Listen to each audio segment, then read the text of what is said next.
सीमा और सचिन के घर हम मौजूद हैं। आप देख सकते हैं कि ये वही कमरा है जहां पर सीमा और सचिन रहते थे और यहीं पर इन्होंने अपने कई दिन काटे हैं। साथ ही साथ आपको बता दें कि सीमा सचिन इस समय घर में मौजूद नहीं है और यहाँ पे जो उनके परिवारजन हैं वो उन्होंने भी कोई भी जवाब देने से साफ मना कर दिया है। उनको ये नहीं मालूम है कि सीमा और सचिन इस समय कहाँ गए हैं, लेकिन सीमा सचिन कहीं ना कहीं मीडिया से बचते दिखाई दे रहे हैं। आपको बता दें कि जिस तरह से सीमा जिस तरह से पाकिस्तान से सचिन से मिलने और शादी करने आई थी, जिस तरह से अवैध तरीके से वो आई थी सामने, उसके बाद यहाँ पर कई सवालों के घेरे में वो खड़ी हो गई थी। और आपको दिखाते हैं कि ये वही जगह है जहाँ पर सीमा ने कई दिन बिताए सचिन के साथ और शादी करने वाले थे, लेकिन दस्तावेज पूरे नहीं होने के नाते उनकी शादी अधूरी रह गई। वहीं अब सीमा जो है वो कई सवालों के घेरे में घिर गई हैं। इस समय एटीएस के साथ उनकी पूछताछ चल रही है, आपको बता दें, लेकिन अभी भी जांच पूरी तरह से हो नहीं पाई है। सच्चाई सामने नहीं आ पाई है कि क्या सच में सीमा जो है वो सिर्फ अपने प्रेम को पाने के लिए इंडिया आई थी या इंडिया आने के पीछे उनकी कोई और वजह रही है। बाकी हम आपको ऐसी ही जानकारी दिखाते रहेंगे, देते भी रहेंगे और बताते रहेंगे कि क्या सच्चाई क्या है सीमा के प्यार की। क्या सीमा का प्यार सच है या सीमा सिर्फ किसी और इरादे से इंडिया आई है। वहीं आप देख सकते हैं कि घर में उनके परिवार सदस्य भी मौजूद हैं, लेकिन कोई भी सीमा सचिन को लेकर कुछ भी बोलने को तैयार नहीं है। बने रहिए हमारे साथ। आज लोग जो खुश हो रहे हैं कि पाकिस्तान से बहू आ गई, फिर उसको आतंकवाद की दृष्टि से कहाँ देखा जाएगा। एक तरफ तो वो आतंकवाद देश घोषित किया जा रहा है, उसे क्या आतंकवाद है, वो आतंकवादी गतिविधियां चलाता है, उसके बावजूद यहाँ की जनता खुश हो रही है। क्यों खुश हो रही है भाई? एक सीमा के आने पर कितनी सीमाएं हैं इस देश में आ जाएंगी, और क्या होगा इस देश का अगर कल को कोई वारदात हो जाती है तो कौन जवाब देगा? ये यहाँ के लोगों की जो जांच एजेंसी इसलिए जांच कर रही है, तो जांच एजेंसियां जांच कर रही हैं। जांच एजेंसियों का सही अभी जवाब आया कहाँ है? जांच एजेंसियां अपना काम कर रही है, लेकिन जांच एजेंसियों से क्लीन चिट मिलने के बाद भी सीमा को यहाँ नहीं रखा जा, क्योंकि वो एक आतंकवादी देश से यहाँ आई है। जब हम जितेंद्र जी, वैसे भी सीमा सचिन ने जो रास्ते अपनाए हैं वो बिल्कुल बायलॉ से अलग है, इलीगल है। इलीगल जो उन्होंने आधार कार्ड बनाया वो भी बेबुनियाद, बिल्कुल गलत फर्जी। तो सारी शक्ति जो बातें हैं वो उनके विपरीत तो वैसे भी जा रही है। नहीं, इसको डिपोर्ट किया जाना चाहिए। मेरा मानना यही है कि इसको डिपोर्ट किया जाना चाहिए। मन में चाहिए रहनी चाहिए यहाँ। हाँ, यही है, बस अपनी मर्जी से आइए, प्यार से आइए, अपने मोहब्बत करके आइए, और ऐसे ही जो उसने अपना दिल और जान सब कुछ उसने त्याग दिया उसके ऊपर, सचिन के ऊपर, तो उसे रहना चाहिए। नहीं, जैसे अभी शर्मा जी बता रहे हैं, आगे कोई गलत परिणाम निकलते हैं उसके लिए क्या करें? उसे तो सरकार देखेगी ना, इसका छानबीन करके तो देखेगी। हम अपनाने को तैयार हो, बाकी सरकार के पास पाले में डालना चाह रहे हैं भी लोग। देखो कितनी बड़ी मानसिकता है यहाँ के लोगों की। मतलब अब भी सरकार को दोषी भी मानना है एक तरफ, कि अगर कोई वारदात हो जाती है तो सरकार दोषी है। अरे इसको रहना ही क्यों चाहिए यहाँ भाई? इसको डिपोर्ट कर दिया जाए। अब एक अंजू नाम की लड़की चली गई तो ऐसे ही चलता रहेगा। ये तो आज इंडिया से वहां जा रही है, कल को इंडिया की वहां जाएगी, पाकिस्तान से यहाँ आएगी। तो कागजात के साथ अंजू अपना वीजा ले गई है, लेकिन अब क्या वहाँ की, अब ये तो हमें वहाँ की मीडिया के द्वारा ही पता चल रहा है क्या असलियत क्या है। बस असलियत थोड़ी पता चल रहा है। यहाँ की मीडिया यहाँ की दिखा रही है, वहाँ की मीडिया क्या दिखा रही है, अंजू का क्या पता चल रहा है अभी क्या है। तो कुल मिला के आपकी क्या राय है? हमारी राय ये है इसको डिपोर्ट किया जाना चाहिए। ऐसे नागरिक को, इसको मतलब ये भी नहीं, अगर ये जालसाज में किसी में लिप्त भी पाई जाती है तो उसको जेल में न डाल के सीधा डिपोर्ट किया जाए, क्योंकि हम इस गंदगी को यहाँ रखना नहीं चाहते अपने भारत में। इससे हमारी जवान महिलाएं, बेटियां, उन पे भी इस चीज का गलत असर पड़ता है। अगर कल को ऐसे भागेंगी तो कल को जवान लड़कियां घर को सब भागेंगी, महिलाएं अपने बच्चों को छोड़ के भागेंगी, फिर क्या हुआ? फिर समाज में गलत मैसेज जा रहा है इस चीज का। लेकिन यहाँ लोग तालियां बजा रहे हैं, अच्छा समझ रहे हैं। उनसे पूछो, उनकी महिलाएं अगर कल को बच्चों को छोड़ के चली जाए, कौन जवाब देगा? तो इसलिए इसको यहाँ से रिपोर्ट किया जाए। बच्चों को भी लेकर उनके पिताजी हैं वहाँ पर, अच्छा पैसा कमाते थे। एक बताओ, 80,000 रुपए मंथली जो व्यक्ति वहाँ कमा रहा है, उसको छोड़ने के बाद एक 7,000 8,000 रुपए वाले महीने के घर में आके कैसा गुजारा करेगी? 4 बच्चों का कैसे पालन पोषण करेगी? ये चीज बिल्कुल सही कह रहे हो शर्मा जी आप। क्या एक अच्छा रुतबा पाने वाली महिला जिसको अच्छा खासा पैसा मिल रहा हो, वो छोड़ करके एक 10-12 हजार रुपए, वो कहते मैं यहाँ गुजारा कर लूंगी, कहीं गले से उतरती बात? बिल्कुल नहीं, ये एक साजिश है। ये एक साजिश है, सोची समझी रणनीति है पाकिस्तान की।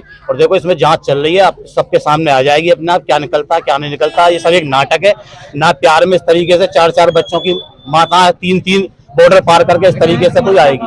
ये बहुत बड़ी साजिश है, देश के साथ खिलवाड़ हो रहा है और ये खिलवाड़ सबके सामने आ जाएगा। खिलवाड़ में बच्चों का भी इस्तेमाल किया गया है, बच्चों के रास्ते से ही तो उसको बोल नहीं रहे, बच्चों से बात हुई, कुछ बोलने को तैयार नहीं है। बच्चे क्या बोलेंगे, बच्चों को तो जैसे माँ सिखा रही है वैसे ही तो बोलेंगे वो। ये अभी कुछ दिन पहले ही उनके एक बच्चे का एक न्यूज आया है कि उसने बोला है कि मैं इंडियन आर्मी में जाना चाहता हूँ। हाँ, तो वो सिखाया गया उसको, तो वो तो माँ जैसे उसको बता रही है बच्चों को वो वैसे ही बोल रही है। इतनी जल्दी बच्चों को बताओ कहाँ से ट्रेनिंग मिल गई कि जो बच्चे हिंदी भाषा बोल रहे हैं वो पूछ प्योर हिंदी बोल रही है, पाकिस्तान का एक शब्द यूज नहीं करती, उर्दू का एक लफ्ज यूज नहीं करती। तो बताओ ये क्या एक सोची समझी चाल तो है। इसमें जो निष्पक्ष जांच करना चाहिए हमारी एजेंसियों को, और जांच कर भी रही है। देखो वो आ जाएगी सबके सामने निकल के।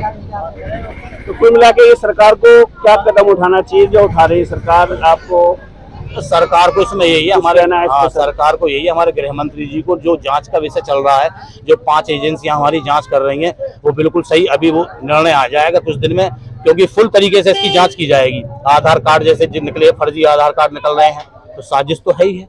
आधार कार्ड भी तो गलत बनवाए, सचिन भी लिप्त है इसमें, सचिन भी लिप्त है, चाहे वो लोभ के कारण लिप्त है, भाई उसको लालच दिया गया है इसकी तरफ से जिसके कारण वो लिप्त है। कोई भी शख्स इस तरीके से 4 बच्चों की माँ को अपने घर में पनाह नहीं देगा दूसरे देश की महिला को। कहने का मतलब है कि कहीं ना कहीं मोहरा बना, सचिन को तो एक मोहरा ही बनाया गया है। सचिन इस लायक है भी नहीं, सचिन को इसने एक मोहरा बनाया। इसकी एक प्लानिंग थी कि मैं इंडिया में प्रवेश करूं। अब इंडिया में प्रवेश करने के लिए एनसीआर के 50 लड़कों से बात करती थी पबजी के द्वारा, लेकिन कोई भी व्यक्ति बाहर का नागरिक होने की वजह से इसको पन्ना देने की कोशिश नहीं करता था, भाई वो भी फंस जाता। इसलिए सचिन को इसने मोहरा बनाया। सचिन एक बात है, पबजी के अंदर तो बहुत अच्छे परिवार के लड़के भी देते, बच्चे भी खेलते, तो इसने एक गांव देहात को क्यों चुना? गांव देहात को इसलिए चुना ना कि किसी ने पनाह नहीं दी ना, वो सब जानते थे कि पाकिस्तान देश से है, भारत की गरीबी का फायदा उठाया उसने देखा कि ये लड़का बहुत गरीबी हालत से है, उसको लालच दिया गया। लालच देने के बाद में वो लोभ के कारण आया, फिर उसने अजमा के देखा इसको नेपाल बुलाया जाए, इसको नेपाल बुलाया उसने पैसा देकर,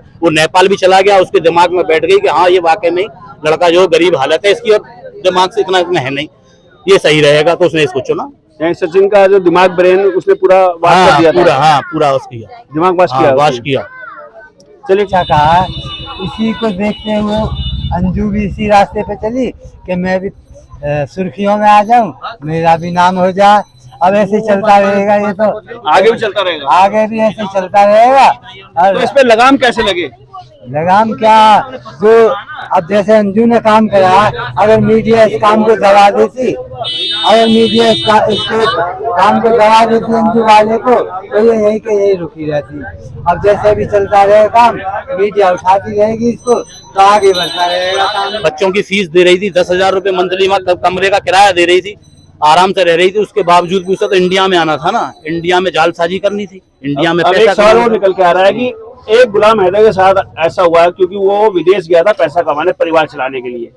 तो क्या कोई शख्स ऐसे विदेश जाएगा अपने घरवालों को ऐसे छोड़ के बच्चों के साथ? नहीं जाएगा। पाकिस्तान के अंदर ऐसा कुछ अगर हो रहा है तो पाकिस्तान की आवाम क्या सोच रही होगी? बहुत गलत सोच रही है, नहीं जाएगा। तभी तो वो लोग, वहाँ की आवाम इसको कह रही है कि हम इसको स्वीकार नहीं करेंगे, इसको मार देंगे, ये कर देंगे। वहाँ का कानून इस चीज में मुझे अच्छा लगता है महिलाओं के प्रति।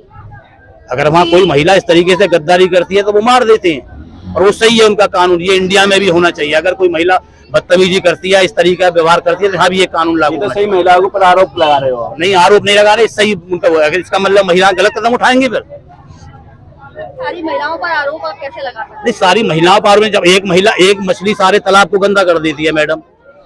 अब ये गंदगी यहाँ भारत में आ गई, कितनी महिला, अब इसको देखते हुए तो अंजू चली गई, पहले तो नहीं गई, इसको देखते ही गई ना। अच्छा, एक बात तो बताओ, इनका एक कहना है, जब इससे पूछा गया, मीडिया ने सवाल किया कि आप 70-80 हजार रुपए छोड़ करके यहाँ 10-12 हजार के लिए क्यों आए हो, तो उसका कहना है कि मैं अपना एक वीडियो चैनल बना करके और डांस करके और या अपनी वीडियो वायरल करे, इसको हेल्प हो जाएगी सचिन को। तो ये हेल्प करने के लिए ये क्या? नहीं, ऐसा कुछ नहीं है, ऐसा कुछ नहीं है।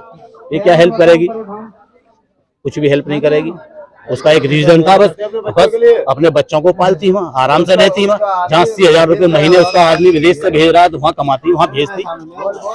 यहाँ कोई हेल्प नहीं कर पाएगी। यहाँ इसको मोहरा बनाया गया है, इसको सिर्फ यूज कर रही है। अगर ये बात तो खुल गई, नहीं खुलती तो ये बहुत बड़ा यहाँ कोई ना कोई कांड होता है इस देश में।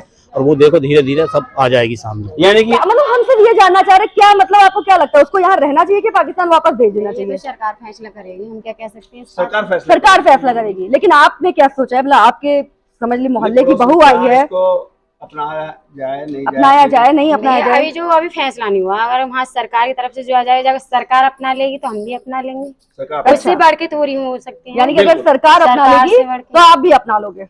बच्चे तो बच्चे ही होते हैं, बच्चे तो भगवान का रूप होते हैं। उनको उनके पिता भी तो इंतजार कर रहे हैं उनके बच्चों का, उनके लिए। देखो ये तो उनकी माँ मम्मी उनकी फैसला लेंगे कि बाप के पास रहते हैं या माँ के पास रहते हैं। पर आपको क्या लगता है, बच्चे बहुत छोटे हैं, उनको माँ के पास ही रहना चाहिए? अभी तो माँ के पास रहना चाहिए। माँ के पास रहना चाहिए। जो 18 साल हो जाएंगे उसके बाद सरकार भी फैसला करेगी उसके पास रहने, या बच्चे अपने आप ही वो कर लेंगे कि हमें मम्मी के पास रहना है या पापा के पास।